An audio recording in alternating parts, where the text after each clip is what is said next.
Suite à la vidéo qu'on vous a proposée sur Gojo et après les vidéos que j'ai pu faire sur Dragon Ball, certains ont demandé à voir des vidéos sur Bleach. D'autant plus qu'avec la reprise inattendue du manga et la reprise de l'anime, la hype est bien montée. En plus, Bleach a vraiment une ambiance très à part dans les shonen. Du coup, on a commencé à réfléchir à des sujets pour vous. Et quoi de mieux pour commencer que Zaraki Kenpachi, le capitaine de la 11e division qui résonne vraiment comme l'incarnation physique de la force brute. Car c'est l'un de ceux dont on a pu le plus suivre l'évolution, aussi bien dans ses capacités physiques que dans sa mentalité. Pour Zaraki, c'est le combat qui donne un sens à la force et plus il y a de batailles, meilleure alors est la vie. C'est le personnage qui recherche sans cesse des adversaires puissants et qui est même prêt à se brider pour ne pas gâcher son plaisir face à quelqu'un qui possède des facultés intéressantes mais qui n'arrive pourtant pas à son niveau. Bref, c'est un original, un gros bourrin et on va voir ce dont il est capable maintenant. C'est parti. Tiens d'ailleurs, quand j'y pense, il est tellement borné et impatient qu'il aura jamais son permis. Et s'il le passait, je pense qu'on aurait plutôt un beau remake du filler de Dragon Ball. Vous savez, où Goku et Piccolo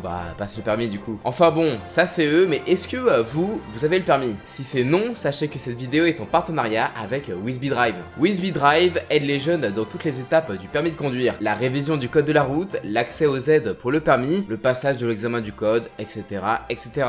D'ailleurs, Wizbee Drive permet de faciliter les démarches administratives pour le code avec le NEPH qui est délivré par la préfecture. Les questions sont officielles et le programme du code est mis à jour au quotidien sur les dernières réglementations en vigueur. D'ailleurs, le programme est ultra complet avec 2280 questions, des fiches thématiques, un mode examen, du coup, comme au vrai code, ce qui est quand même parfait pour vous entraîner. Et on a bien sûr un mode entraînement. Bon, pour moi, ça remonte quand même à 4-5 ans quand même, ouais, c'est pas mal. Mais en tout cas, avec tout ça, vous pourrez sans doute faire mieux que moi, vu que bon, c'est un peu honteux, mais j'ai loupé le code 2 fois. Ouais, je suis pas extrêmement studieux pour vous dire. Il y a notamment une courbe de progression pour voir du coup ses points forts et ses faiblesses. Et si vous doutez du service, sachez que leur note Trustpilot étant excellent. Le prix est ultra accessible et le site est hyper agréable et intuitif. Pensez pour les jeunes, genre en vrai, on est directement dans le bain et on cherche pas du coup les menus pendant 20 000 ans et franchement...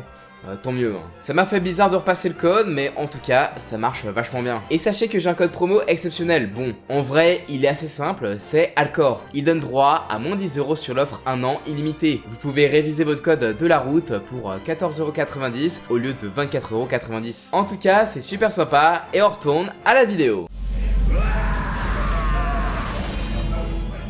Kenpachi, c'est pas un nom comme les autres, c'est un titre. Et un titre que l'on obtient pas à la légère puisqu'il désigne le meilleur combattant de la Soul Society. Petit dans le Rukongai, Zaraki avait déjà trouvé son leitmotiv, trouver des adversaires forts et dignes d'être affrontés. Après sa rencontre avec la Kenpachi Uana qu'il affrontera une première fois, il va inconsciemment brider sa force. D'ailleurs, il ne retrouvera alors son véritable niveau que vers la fin du manga, après son nouveau combat contre cette même Uana, qui utilisera son pouvoir pour soigner Kenpachi jusqu'à ce qu'il parvienne à contre-cœur à la tuer. Une mort très marquante pour le personnage puisque c'est littéralement elle qui a permis de suivre la voie qu'il avait choisie. Ce n'est qu'après qu'il apprendra le nom de son sabre, Nozarashi, et qu'il utilisera son Shikai contre Gremi. Son Zanpakuto prend alors la forme d'un immense hachoir qui montre bien l'esprit du personnage, tout dans la force et sans la moindre finesse. Et c'est d'ailleurs là l'essence de son pouvoir. Que ce soit les capacités de base de Zaraki ou des capacités de son Zanpakuto, tout est destiné à lui apporter une seule et unique chose, la plus grande force de frappe. Rien ne symbolise mieux cette force que son Bankai mythique dévoilé à la fin du manga dans son affrontement face à Gérard Valkyrie. Il prend quelque peu une forme d'Oni, sa force physique devient si importante que même son propre corps ne parvient pas à résister à un tel pouvoir. Bref, Kenpachi c'est un personnage qui peut sembler très limité mais qui va sans cesse repousser ses limites tout au long du manga. De base, Zaraki est très dissipé en combat et prenait plaisir à tester ses adversaires et à s'éterniser pour s'amuser le plus possible durant ses affrontements. En plus de son mythique cache-œil, il utilise des clochettes accrochées au bout de ses cheveux pour réduire sa discrétion. Mais même lorsqu'il enlève ces deux éléments, Kenpachi ne montre pas toute l'étendue de son pouvoir, il reste bridé psychologiquement. Après l'ellipse, il va pas mal évoluer dans son attitude. Il comprend qu'il ne pourra plus être aussi safe qu'avant en faisant durer inutilement les combats et prendra ses adversaires au sérieux à plusieurs reprises en commençant immédiatement sans son cache-œil par exemple. Il a compris que cela pouvait l'amener à sous-estimer ses adversaires qui n'auraient pourtant eu aucune chance s'il avait décidé de les one-shot. Un peu comme Vegeta face à Cell qui est resté bien trop confiant en ses chances de l'emporter et n'a pourtant pas été à la hauteur, même en débloquant un nouveau palier de puissance. En termes de force pure, ses plus hauts faits sont sans doute doute qu'il ait réduit en fragments un météore qui avait le pouvoir de détruire tous les Serentei, d'avoir tranché l'espace ou du moins celui généré par Grémy et d'avoir découpé Gérard Valkyrie en deux sans aucun effort avec son Bankai. Mais celui qui m'impressionne le plus, c'est lorsqu'il a affronté seul 2 capitaines et leurs Bankai respectifs sans même enlever son cache-œil qui dévore pourtant une bonne partie de son Reiatsu. Sa résistance n'est pas en reste, même si c'est un critère qui est particulièrement subjectif dans le cadre de Bleach. En tout cas, son corps a déjà été capable de supporter le vide spatial imaginé par Grémy ou d'encaisser la foudre à plusieurs reprises sans même perdre conscience. C'est également un personnage très rapide puisqu'il peut rivaliser avec les autres capitaines sans maîtriser le Shumpo, mais surtout il possède un Reiatsu incomparable que peu de personnages peuvent se vanter de surpasser, si ce n'est Aizen et Ichigo lui-même. Lorsqu'il libère son Bankai, des bâtiments entiers se désintègrent à cause de sa pression spirituelle. Malgré ça, ce n'est pas du tout un combattant invulnérable et on va voir ça en détail maintenant du coup. Bankai.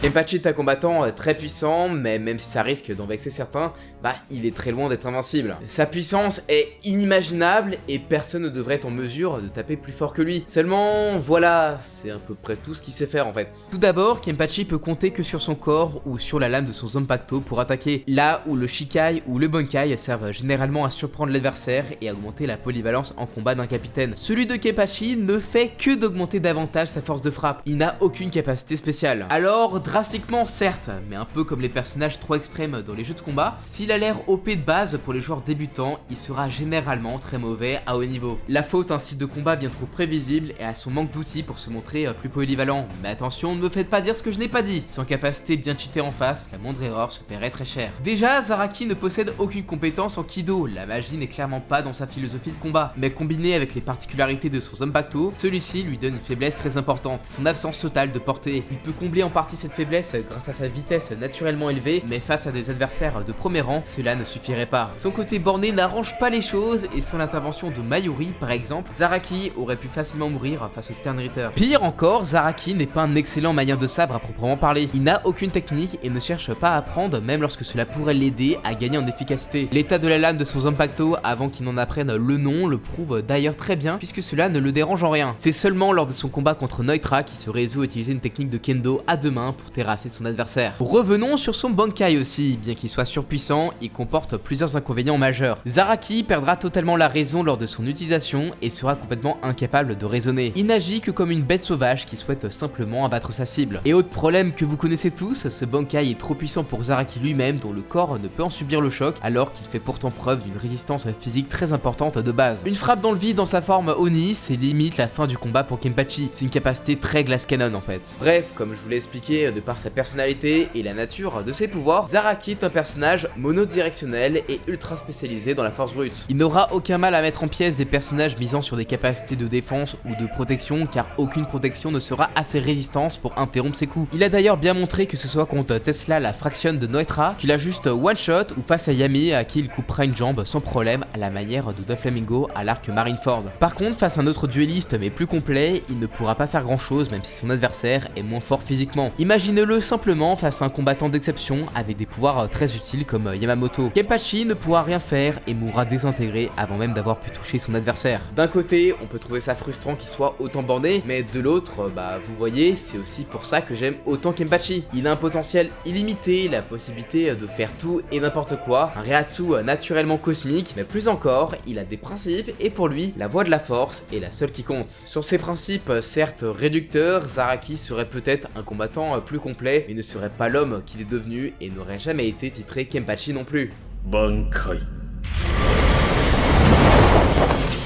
La grande simplicité du fonctionnement de Zaraki a apporté beaucoup de moments très cool dans Bleach, mais également quelques incohérences. Un des aspects les plus importants dans les combats de Bleach, c'est l'effet surprise. La plupart des personnages ne connaissent pas les capacités de leur père pour des raisons de sécurité, et lorsque c'est le cas, cela sert généralement à montrer la grande confiance qui les unit. C'est d'ailleurs grâce à cet effet de surprise que le daron ultime Aizen a été en mesure de mener tout le monde à la baguette avec un simple Shikai. Enfin, simple Shikai, c'est une façon de parler pour décrire un pouvoir complètement pété, on est d'accord. Le Bankai et les pouvoirs pouvoirs équivalents chez les ennemis sont souvent une forme de cheat code qui vont changer les règles et donner un second souffle à un affrontement. Et comme par hasard, chaque personnage affronte le bon adversaire, mais ça, on a vraiment l'habitude avec les shonen. Non, le problème c'est le pourquoi du comment Kenpachi gagne ou perd, ce qui est parfois en tout cas assez déroutant. Face à Ichigo et très tôt dans l'histoire déjà, il fera égalité avec son jeune adversaire, alors que peu de temps plus tard, et sans même avoir enlevé son cache-œil, il parviendra à leur montrer qui est le boss et Tozen en fera les frais malgré l'utilisation de son Bankai. Bon ok, Ichigo a une plate armor de folie, mais voilà, un autre exemple. Face à Grémy qui dispose sans doute du pouvoir le plus pété de tout le manga après Yua lui-même, Kenpachi n'a été en mesure de gagner que parce que son adversaire eut... en fait c'est une brêle. Enfin je vois pas comment le dire autrement. Kenpachi est uniquement capable de frapper fort, tandis que Grémy peut modifier la réalité à sa guise pour la faire correspondre à ce qu'il s'imagine. Et pour vous dire à quel point ce pouvoir est broken, bah s'il venait à penser qu'il allait mourir, alors il mourra. S'il était suffisamment intelligent pour imaginer ses adversaires devenir poussière, alors automatiquement, et sans rien que ni personne n'y puisse y faire quoi que ce soit, ils deviendront poussière. Alors comment voulez-vous me faire croire qu'il avait peur de Kenpachi sérieusement? On touche là à deux gros problèmes de Bleach, le manque de cohérence dans la puissance des personnages au fil de l'évolution du manga et les résolutions faciles et un peu tirées par les cheveux du dernier arc. Après, voyez ça plutôt comme un privilège dans le cas de Zaraki. C'est parce qu'il a tout de suite su marquer les fans qu'il a su s'octroyer une place de choix dans l'œuvre, en étant même davantage développé que les propres amis d'Ichigo. Vous l'aurez compris, Kenpachi est un personnage surpuissant dans Bleach, mais si on devait faire une tier list, bah même en enlevant les exceptions comme